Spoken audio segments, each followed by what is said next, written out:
2024 is almost over, and it's been another great year of interviews here on the Municipal Voice. We'll be taking a look back at some of those in this episode. The Municipal Voice is the Connecticut Conference of Municipalities podcast in collaboration with WNHH LP 103.5 FM. I'm your host, Matt Ford. As always, be sure to give us a like and let us know what you're thinking in the comments.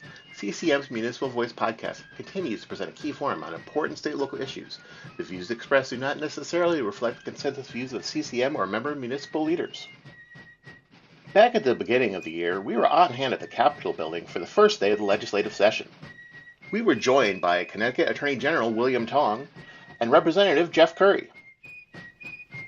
So first off, we'd like to discuss your leadership role in the National Association of Attorney Generals group. How will that help Connecticut? So Connecticut's AGs have long been national leaders. Senator Blumenthal, when he was Attorney General, was one of the leading AGs in brokering the major tobacco settlement, which is the largest cash settlement in American history. And then Attorney General Jepsen was both chairman of the Democratic Attorneys General Association and the National Association of Attorneys General. So I get to follow in their considerable shoes. The way it practically helps Connecticut is when we lead these big cases, like when I led in opioids in helping to recover more than $50 billion, we're at the table negotiating. And that actually means we probably get pound for pound a bigger cut than we might otherwise get. Yeah. So we get a better share. And then often, because if I'm a leader like I am on social media, for example, or we're leading the generic drug price fixing case, I get a bump. I get an extra bump for my leadership. So there's a formula of how we chop up the money. And no, we don't get the same amount as New York and Texas and Florida. Yes. They ask for a lot more. But I get an extra mathematical bump in the formula for leading and for dedicating staff and resources and lawyers. I've always wondered why we did so well in these settlements. Yeah. And now it makes sense because of your leadership and also the previous leadership of Attorney General or Senator Blumenthal and George Jepsen. Yeah, and if you're at the table, you're focused on the metrics in the formula, kind of like the ECS formula back in the day, right? But if you're at the table and you're defining what our priorities are in the formula and how you're going to split up the money, then I'm obviously focused on what's important in Connecticut and making sure that Connecticut does well in those formulas and those calculations. Great. One other thing we wanted to discuss while we had you here was the PFAS lawsuit. Yeah. And the potential impact on municipalities if the state is successful going against the manufacturers. So, the impact on municipalities today is profound. And just in the short time, well, not that short anymore. It's hard to believe. Right. I'm beginning my 6th year as Attorney General, which means, when Brian and I served together when we were 13 years old, it's been a while now. But in just these 5 years, we've learned how much damage PFAS has done, not just to our natural resources and our environment, but how dangerous it is to people and animals and to our drinking water, and how pervasive it is. It's everywhere. That's why they're called the forever chemical. It's otherwise known as Teflon or industrial Teflon. It's on the non-stick pans we use to fry our eggs in the morning. It's in our shampoo. It's in our Gore-Tex clothing. Okay. And 99% of human beings have PFAS. We have PFAS in our bloodstream right now. And so the cost of cleaning this up, not just for the state, not just for water systems, but for municipalities, is astronomical and right now unknowable. Yeah. And so we've got to do as much as we can to recover resources so cities and towns can fight that battle alongside the state. Yeah. Brian? I was going to say that's one of our primary concerns is our fire trucks, the firefighter foam had it, and replacing those or at least trying to clean it as best we can. That's a major issue. And I think even looking at our landfills and some of the potential issues that we may have with drinking water and what municipal responsibility is. And I think, we really are going to back you up in your fight with the manufacturers and anything that we can do to assist you would be great. Thank you. And all of us, you stop and think about it, we live these risks every single day. So you want firefighters. I live in Stamford. So big city, and we see our fair share of fires and firefighting incidents. both from houses and commercial properties, but also motor vehicles. I just passed by a car on fire, by the way, on 84 coming in this morning. And so firefighting foam is extremely effective in putting out really dangerous and volatile fires. But once you use that foam, now it's been released right in the environment. And then in Stanford, we've got the Water Pollution Control Authority. What are they going to be able to do? What equipment do they have to install to remediate PFAS? In Stanford. So that's just two examples. I live, by the way, next to the reservoir, and I look every single day at our water supply when I look out my window, and how much will it take to control and contain and remediate the PFAS in our water supply? Brian, do you have any other questions? Yeah, I was going to say, I think one of the other issues, if you wouldn't mind touching on, is big tech and the social media influence, and how you going to approach that. So we have kids, and if you're like me and you have a 17, 15, and 12-year-old, you see this every single day. I'm looking at my two phones here, and when I began my press conference about our lawsuit against Meta, Facebook, and Instagram, I challenged the reporters and cameramen to put their phones away for the duration of my press conference and not to look at them, and not to grab your phone when it buzzes or it pings. And I said, see if you can do it. And most of them couldn't. And we know that because I know I couldn't. Yeah. because it's an addiction. And we know that Meta targets young people, like Big Tobacco targeted kids a generation ago, our generation, by the way, to get them hooked on the platform, because they make money if you're looking at your phone and the platform. And they use these programmatic and technological devices like infinite scrolling, okay, where you don't have to change pages, you just keep scrolling on your phone. The developer of infinite scrolling called that behavioral cocaine. And they did it very purposefully to get kids on the platform, to keep them on the platform. And I don't have to tell you, they see a lot of stuff they shouldn't see. They see a lot of content that's very harmful to them, and it results in depression, self-harm, or worse. Great. Well, we appreciate your time with us today, Mr. Attorney General, and keep up the good fight on behalf of the people of Connecticut. Well, thank you to the cities and towns. You're the basic building blocks of everything we do. Thank you for your partnership in fighting the opioid and addiction crisis. Thank you for your help in putting together the opioid settlement advisory committee and serving on it. Mayor O'Leary, when he was chair of CCM, was a big part of helping us land that plane. It was pretty complicated. That's right. It was. But we made it happen, and thank you guys for your role in that as well. Awesome. Attorney General, thank you so much. Thank you. Thank you. Good? Appreciate it. Yeah.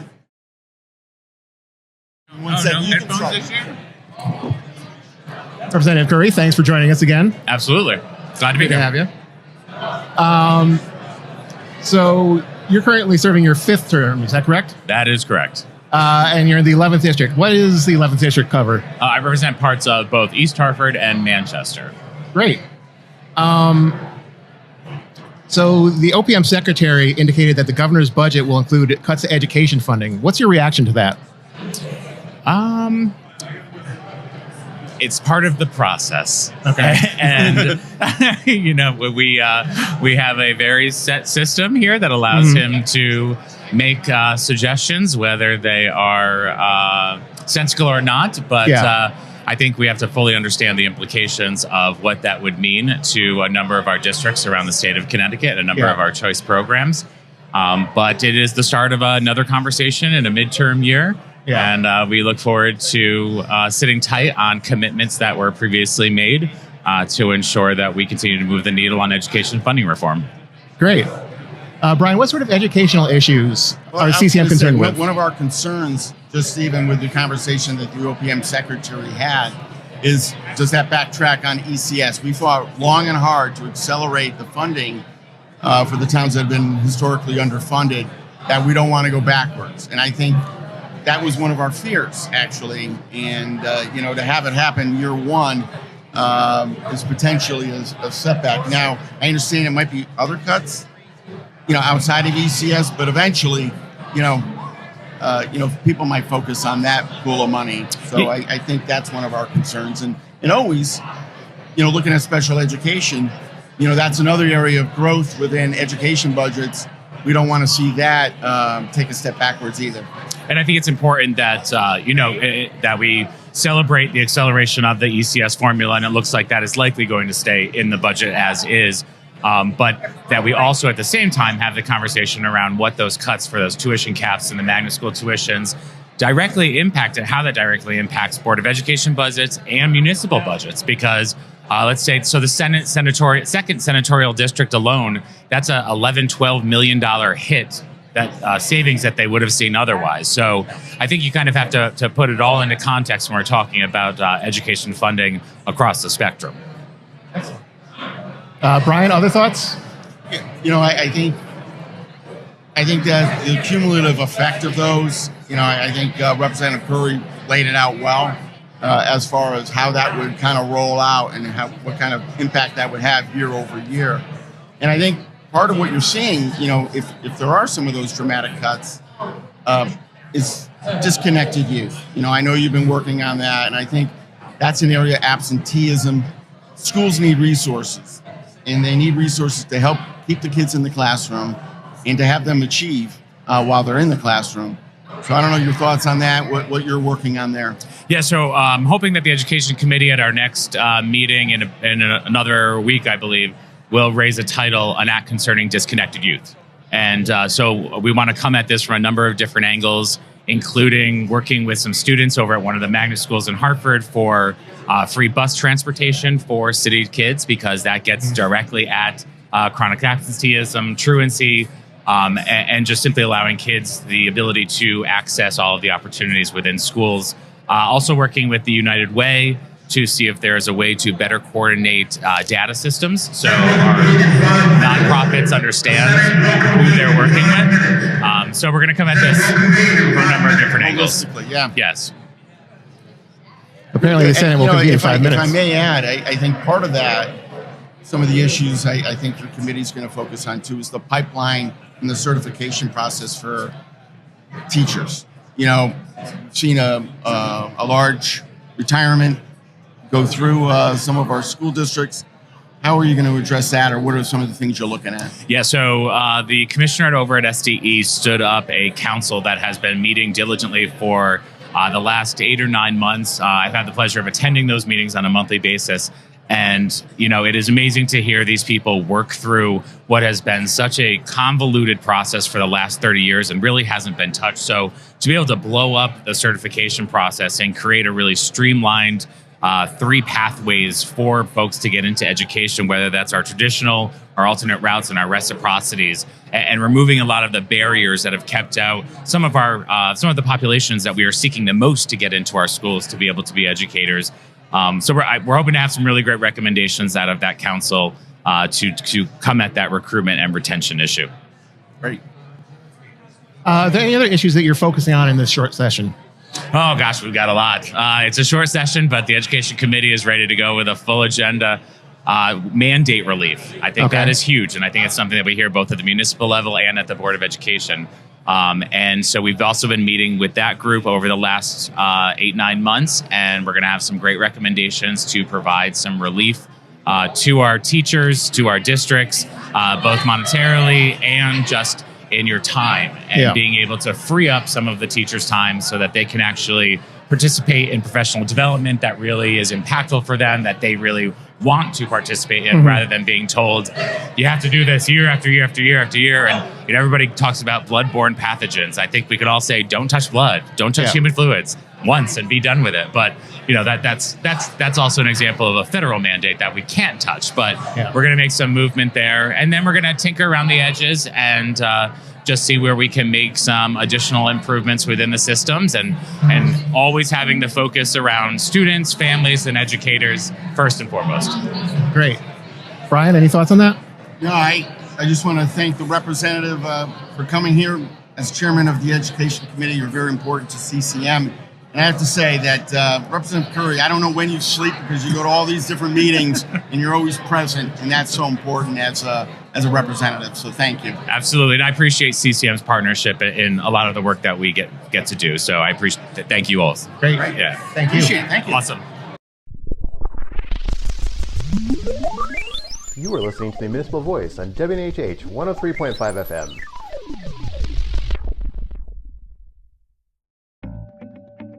The town in popular imagination is quaint, quiet, full of rows of white picket fences and rose bushes. The town that CCM knows is anything but. It is a million moving parts. It is finance and IT, tax collectors and economic development.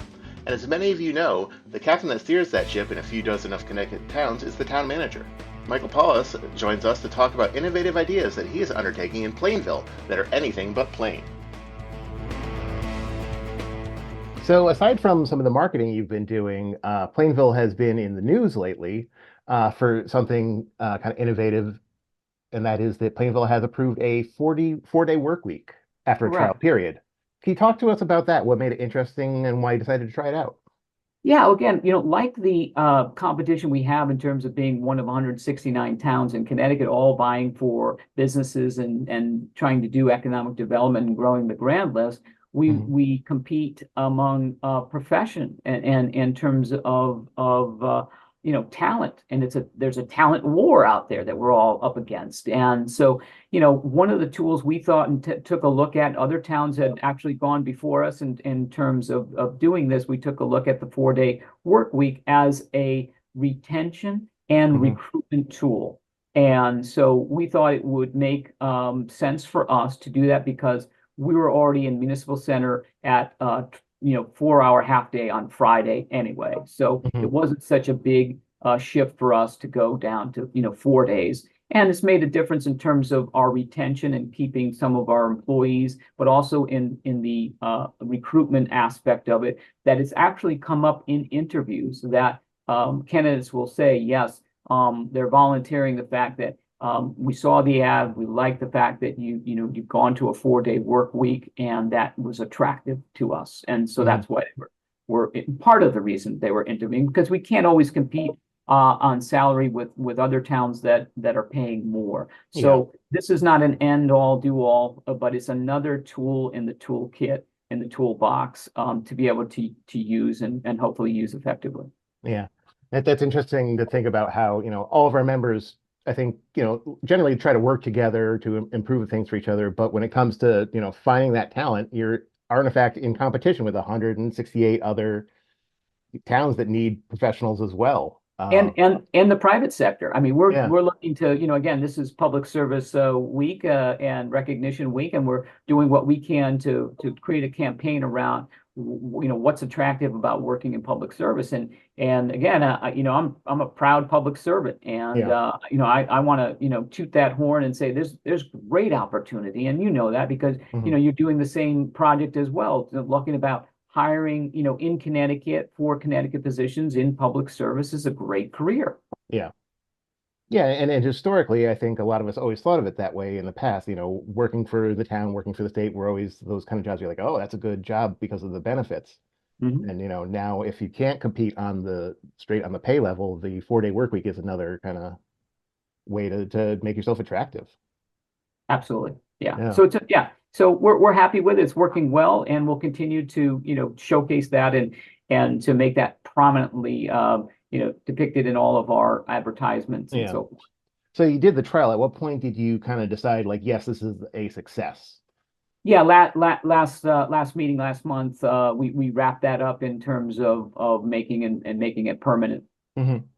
Yes, we did a little over a 6-month. We went actually 7 months to make sure we went through the responses and surveys and so forth. So we did there things you were looking for, just kind of as markers to let you know that, like, yeah, this works?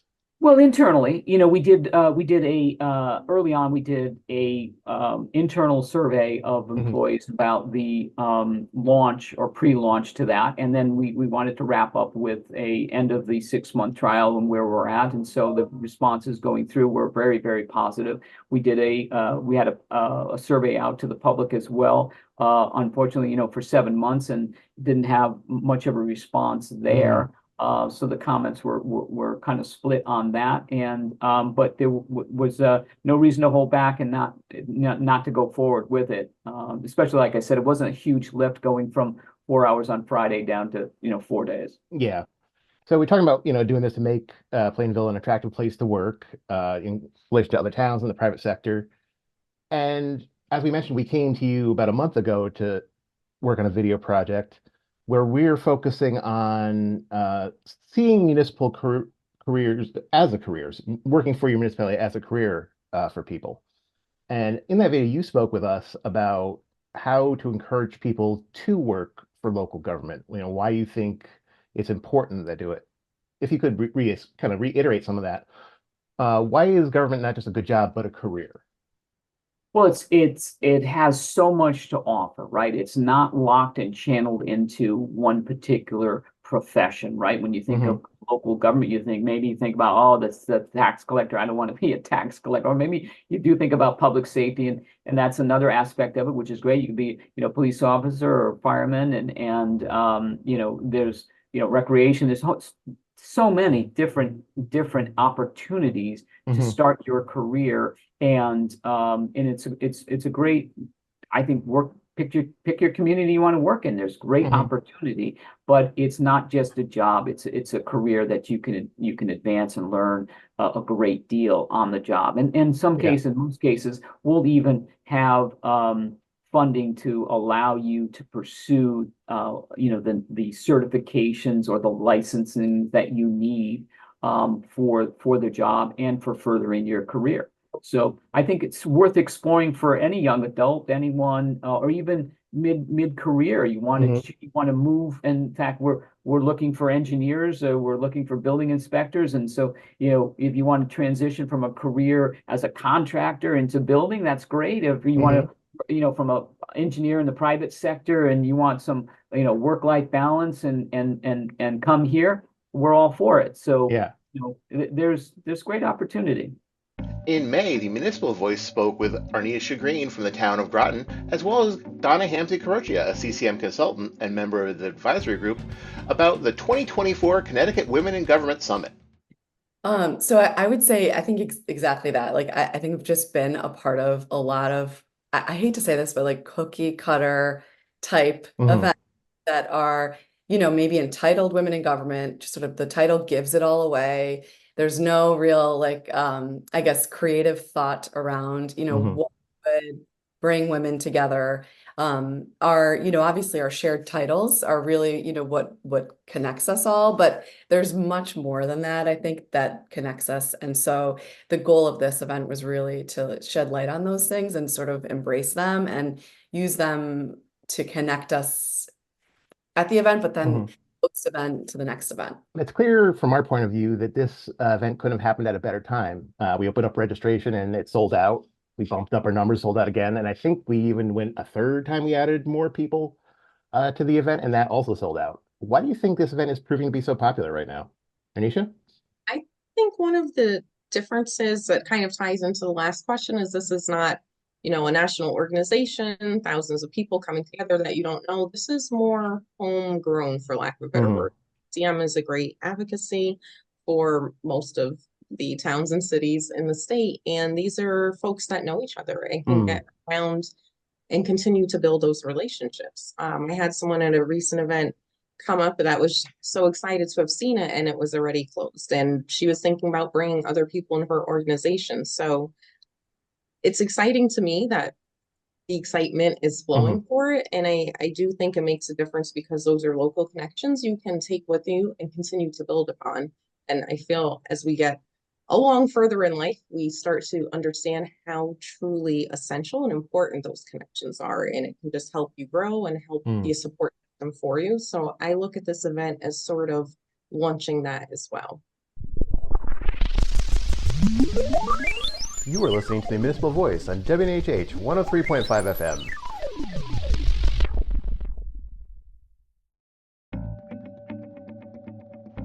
In August, we spoke to the founders of the Black Wall Street Festival in New Haven. Yeah, so I think historically, when you look at what Black Wall Street districts once were, were really prosperous business districts in the early 1900s.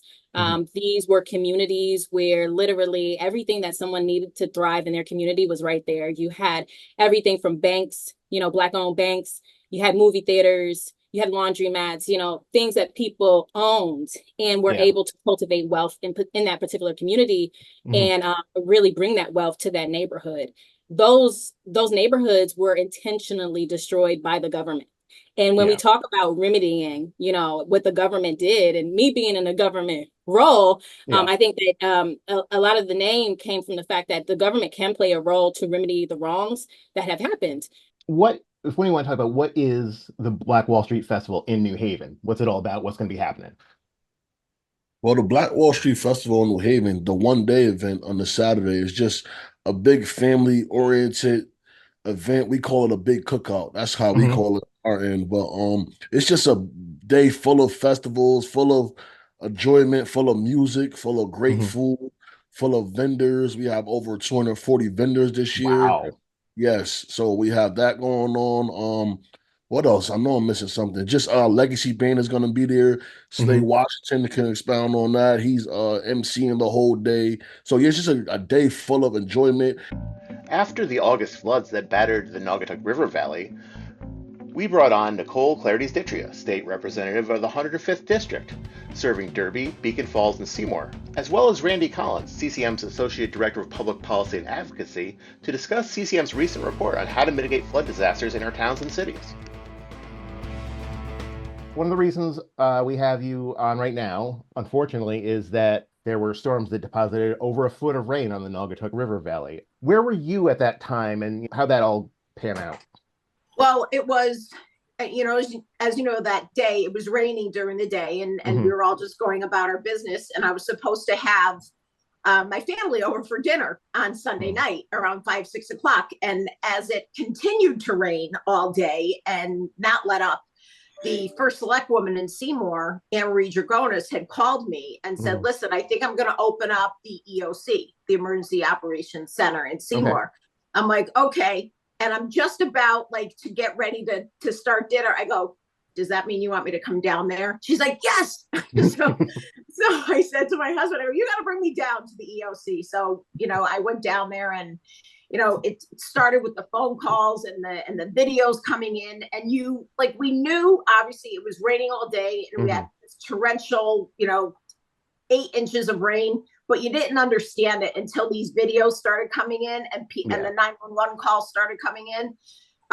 The devastation in obviously the whole area, because I likened it to, if you ever watched General Hospital in the 80s with the Cassidines, they made this fake storm that hit Port Charles, where General Hospital took place. I go, someone is doing that to us in Seymour and Oxford and Southbury and that whole area. It looks like it must be CG or something. It can't possibly be real. It was just on us and didn't stop. I thank God every day that my dad wasn't here to see this and his brothers, because it would have devastated and killed them. It was just all their hard work that they did all these years for their tenants in this plaza, and for us, is just, we're almost starting from scratch now. You said in an interview that you and your sister Themis don't give up. It's not in your DNA. What does that mean to you in this moment? Because our parents and our uncles taught us that, you're a Clarides. We don't give up. We have our plaza and our tenants, they're like family. And that's the way our dad and his uncles treated all their tenants back then. And that's the way we treat them. We went down there, they were crying, we were crying, every day. Someone's crying about something else just because it's devastating. This is their livelihood, and it's our livelihood. So as much as it affects them and their business, it's our small family business, and that's our legacy. It's day by day. We're figuring out day by day, waiting for the insurance company to come through to get these tenants back up and running and back to business as soon as possible. So you're not going anywhere, you're rebuilding. Oh no, we're definitely rebuilding. Yes. That's good to know. Yeah. So obviously this is a complex issue, but what kind of work went into this study over the past 2 years? So we contracted, I know my limitations, and while you might call me a flood expert, I am by no means. I'm a simple lobbyist, but so we contracted with the engineering firm Fuss and O'Neill, and they did work with Dewberry Associates and Resilient Land and Water. And they first started looking at what reports and studies have been done, came out with a technical memorandum of what exists out there. And then they really went into did a stakeholder survey of our municipalities. I think we had almost 90 responses, which for a fairly complex survey is a good return for us. And it really represented all areas of the state, coastal, upland, urban, suburban, rural communities. Really good sampling, yeah. And it really gave us a lot. And from there, we came up with, as I said, about 30 recommendations that we should look at. And it's a combination of some stuff with the federal government, some stuff, some recommendations that we're going to be bringing before the legislature. And there's also some local options that municipalities can look at in terms of some zoning options that they can take without needing, anything from the federal government or the state. But things they can do right now. Yeah, almost best practices of how they look at some of their zoning practices. If you pay attention to the news, you might be met with a wide range of reports regarding the economy. Connecticut has reached new private sector employment peak in July, according to the Connecticut News Junkie, but there are thousands of open jobs available in the state and homelessness is on the rise. This isn't a tale of two cities, or states. It's the reality of workforce development in 2024.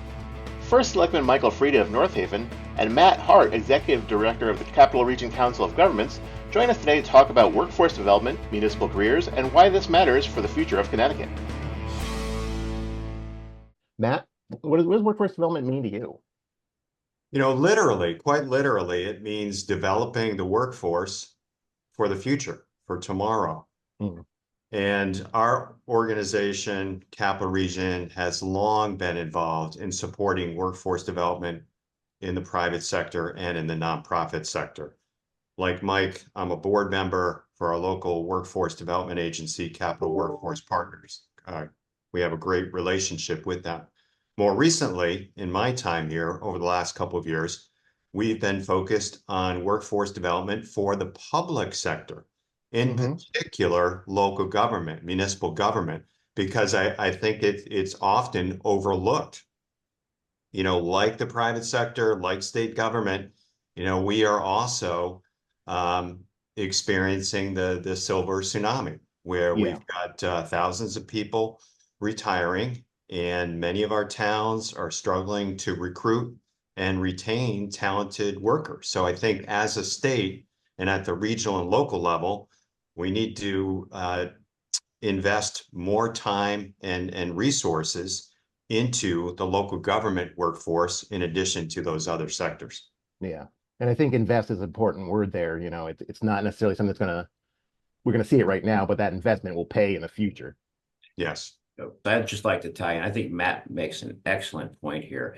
There's at least 3 areas in local government that we're having a very difficult time attracting people. Building officials, assessors, and engineers. And when I speak at the local colleges here, I often remind the students that these are 3 great careers potentially that if you wanted to pursue, particularly engineering, a lot of engineers at the municipal level are aging out and we can't find people. So Matt really makes an excellent point here. It's so true.